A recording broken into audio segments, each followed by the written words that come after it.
వచ్చే ఏడాది వేసవిలో నెల రోజుల గ్యాప్ లో సందీప్ రెడ్డి దర్శకత్వంలో రెబల్ స్టార్ ప్రభాస్ నటిస్తున్న స్పిరిట్, దర్శక ధీరుడు Rajamouli, super star Mahesh Babu combination లో తెరకెక్కుతున్న మోస్ట్ అవైటెడ్ మూవీ వారణాసి సినిమాలు విడుదలకు సిద్ధమవుతున్నాయి.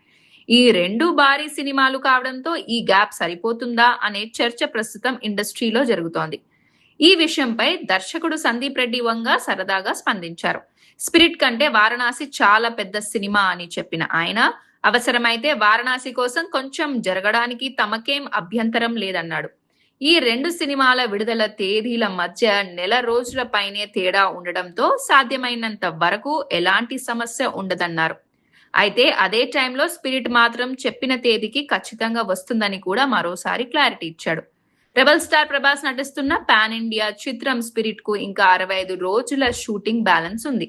వీలైనంత త్వరగా షూటింగ్ పూర్తి చేసి పోస్ట్ ప్రొడక్షన్ కు ఎక్కువ సమయం కేటాయిస్తానని సందీప్ వంగ తెలిపారు. అలాగే తన గత సినిమాలకు వచ్చినట్లే ఈ సినిమాకు కూడా ఏ సర్టిఫికెట్ ఖాయమని చెప్పారు. యానిమల్ ఫేమ్ తృప్తి దిమ్రి హీరోయిన్ గా నటిస్తున్న ఈ సినిమాకు హర్షవర్ధన్ రామేశ్వర్ మ్యూజిక్ అందిస్తున్నారు.